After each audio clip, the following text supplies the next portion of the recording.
오늘 본문은 욥기 7장 16절부터 21절까지 말씀입니다. 욥기 7장 16절부터 21절입니다. 함께 읽어보겠습니다. 시작. 나는 지겹습니다. 나는 영원히 살고 싶지 않습니다. 나를 내버려 두소서. 이는 내 날이 허무할 따름이기 때문입니다. 사람이 무엇이기에 주께서 대단하게 여겨 주님의 마음을 그에게 두시고 아침마다 그를 찾으시며 매 순간마다 시험하십니까? 언제까지 내게서 눈을 돌이키지 아니하시며 침 삼킬 동안도 나를 놓지 아니하시렵니까? 사람을 살피는 주님, 내가 죄를 지었을지라도 그것이 주께 무슨 해가 되겠습니까? 어찌하여 나를 주님의 관역으로 삼으셔서 나로 하여금 내 자신에게 무거운 짐이 되게 하십니까?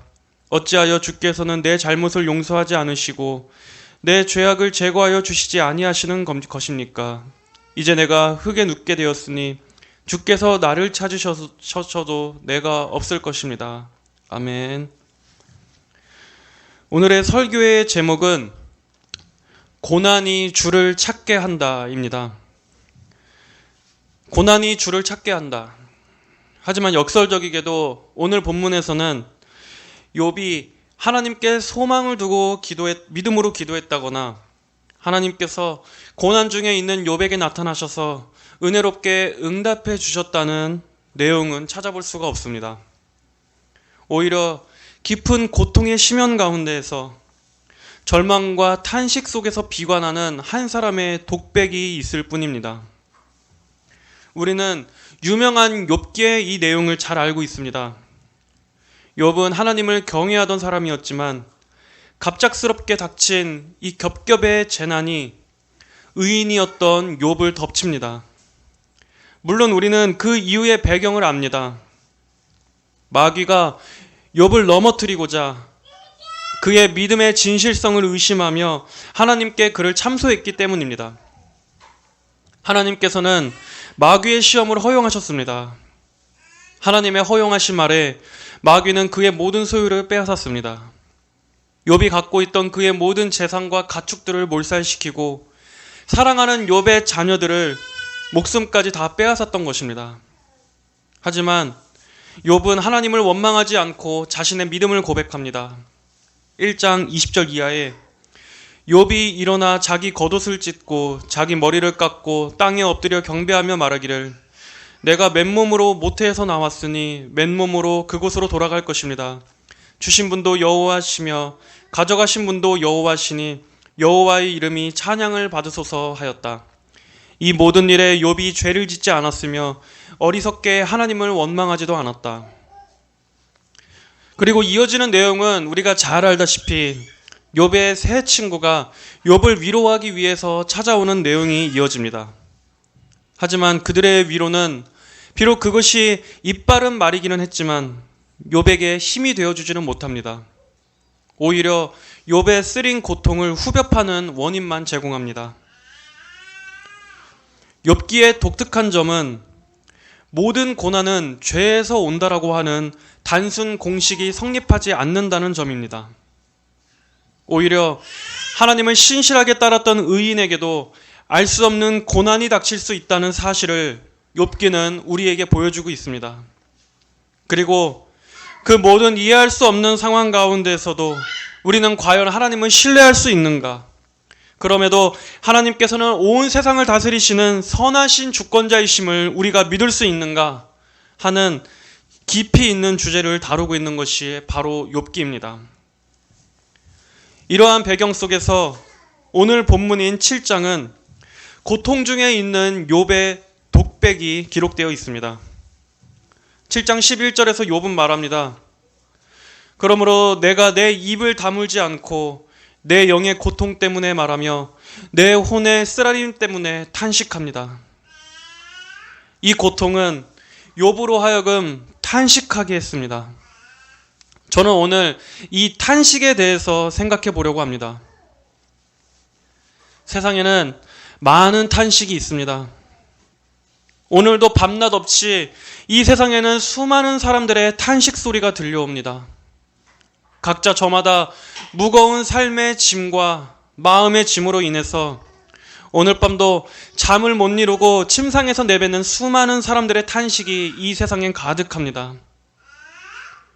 왜 우리는 탄식할 수밖에 없습니까?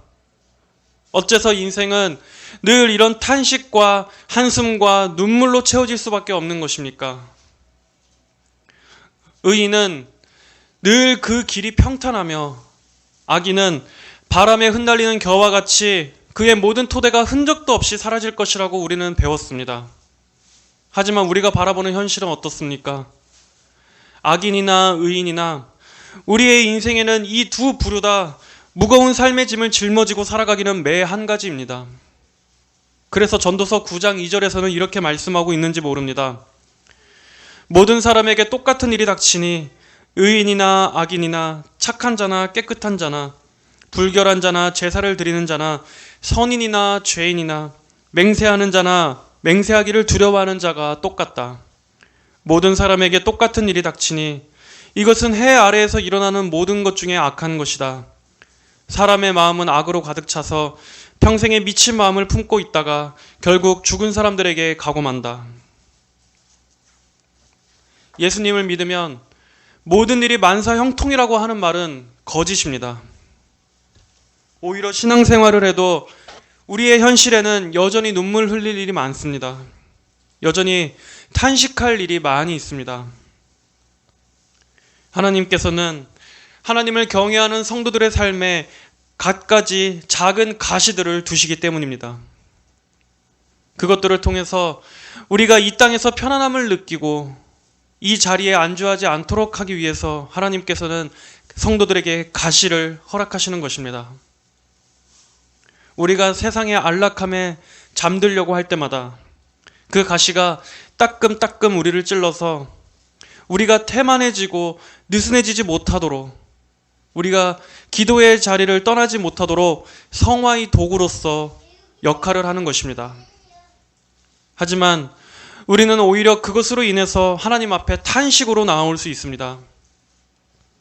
만약 우리의 삶에 이 가시가 없었다면 우리가 하나님 앞에 무릎을 꿇을 수 있었겠습니까? 고난이 아니었다면 우리가 이른 새벽에 일어나 하나님 앞에 눈물로 매달릴 수 있었겠습니까? 세상의 모든 이들이 탄식하지만 우리는 하나님 안에서 탄식하는 법을 배워야 합니다. 탄식 또한 하나님의 마음을 두드리는 것입니다. 우리가 하나님과 대화하는 것에는 여러 가지 언어가 있습니다. 우리의 부르짖음도 언어입니다. 우리의 눈물도 언어입니다. 우리의 한숨도 언어입니다. 우리가 주님 앞에서 독백하는 그 모든 것들이 다 하나님과 대화하는 언어가 될 수 있습니다. 하나님께서는 성도가 하나님 안에서 말하는 그 모든 비언어적인 것들까지도 다 우리의 기도로서 들어주시는 분이십니다. 혈루병을 앓았던 그 여인이 예수님의 옷자락을 붙잡은 것조차 그 병으로부터 고쳐달라고 부르짖었던 그 여인의 기도였습니다. 마찬가지로 우리는 주 안에서 말하는 우리의 모든 마음의 언어들을 하나님께서 다 듣고 계신다는 것을 우리는 믿어야 합니다. 하나님께서는 여기서 마치 오늘 본문처럼 마치 불신앙처럼 보이는 이 욥의 탄식까지도 다 들으십니다. 물론 욥의 후반부까지 하나님께서는 침묵하시지만 우리는 욥기 마지막에 나오는 복된 결말을 잘 알고 있습니다. 욥은 비록 입술로는 하나님을 원망하지 않았지만 그의 내적인 마음은 그 고통 가운데에서 아슬아슬 줄타기를 타고 있습니다. 결코 그가 믿음을 버린 것은 아닙니다. 그러나 큰 고통은 언제나 우리의 믿음을 약화시키는 것 또한 사실입니다. 우리는 어떤 힘든 일이 닥치거나 또는 힘들어하는 누군가를 볼 때 마음 같아서야 당장 힘을 내서 일어나라고 하고 싶지만, 또는 어떤 논리정연한 신학 체계로서 위로를 주고 싶지만, 사람의 고난은 오직 하나님과 대면하는 시간을 통해서 해결될 수 있는 것입니다. 그렇다고 마냥 주저앉아 있는 걸 조장하는 것은 아닙니다. 회복될 때까지 하염없이 계속 누워만 있으라는 얘기도 아닙니다. 하지만 사람이 하나님 안에서 다시금 일어나려면 일정한 시간이 필요하다는 것도 우리는 알아야 합니다.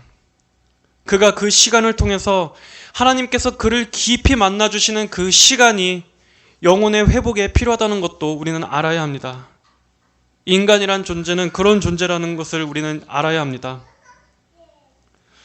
요나 선지자가 물고기 뱃속에서 그 깊은 심연 속에서 하나님 앞에 기도했던 것처럼 그 어두운 물고기의 그 깊은 어둠의 배가 하나님을 만나는 자리가 되었던 것처럼 그 깊은 고통의 그 절정, 그 끝자락에서야 사람이 하나님을 만나게 되는 순간이 있기 때문입니다.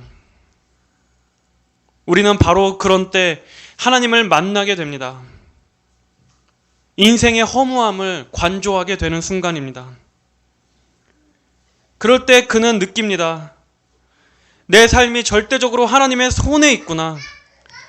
내가 아무리 노력해도 할 수 없는 전적으로 하나님께 달린 것이 인간의 인생이구나 라는 것을 깊이 마주칠 때가 있는 것입니다.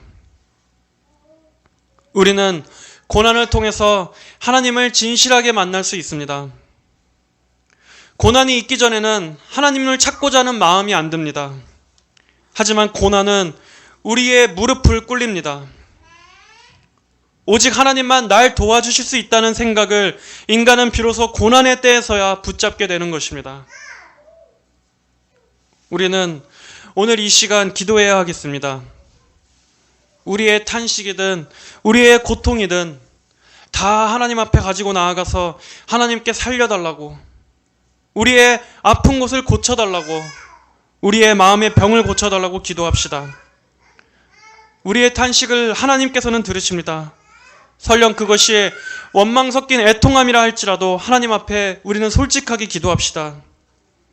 우리를 들으시는 하나님을 바라보며 믿음으로, 우리의 마음의 언어로, 우리의 부르짖음으로, 우리의 눈물로, 우리의 한숨으로 기도합시다. 우리의 이 아슬아슬한 독백마저도 하나님께서는 하나님 앞에 성도가 부르짖는 그 외침으로써 들어주실 것입니다. 다 함께 기도하시겠습니다. 거룩하신 하나님 아버지, 감사합니다. 주님, 이 짧은 시간 동안 이 욥기 7장을 통해서 아버지, 절망 가운데 이 비관과 탄식 가운데 빠져있는 이 한 사람의 이 연약한 심령을 우리가 보았습니다. 주님, 우리가 언제나 하나님 앞에 강한 믿음으로만 나아갈 수는 없습니다. 아버지, 우리 또한 연약하며 우리 또한 쉽게 흔들리기 쉬운, 너무나 약하고 또 참으로 깨어지기 쉬운 존재임을 주님 앞에 고백하오니, 하나님 아버지, 우리의 모든 것들을 아시고 우리의 모든 기질을 아시는 주님, 아버지, 우리를 있는 그대로 받아주시옵소서. 아버지, 그 어떤 위로도, 그 어떤 사람들의 위로도 우리에게는 힘이 되지 못합니다. 우리의 궁극적인 위로와 우리의 궁극적인 문제의 해결이 오직 하나님께 있사오니, 아버지, 이 시간 우리의 마음을 치며 우리의 가슴을 치며 하나님 앞에 기도할 수 있도록 도와주시옵소서. 하나님 아버지, 우리의 마음을 아시는 주님께 우리의 모든 아픈 문제들, 우리를 힘겹게 짓누르는 여러 가지 무거운 짐들을 다 내려놓습니다. 하나님, 우리를 불쌍히 여겨주시고 우리를 살려주시고 우리가 기도하고 간구하고 애타게 부르짖는 모든 것들을 주님 들으시고 응답하여 주시옵소서. 감사드리며 살아계신 우리 주 예수님의 이름으로 기도드렸습니다. 아멘.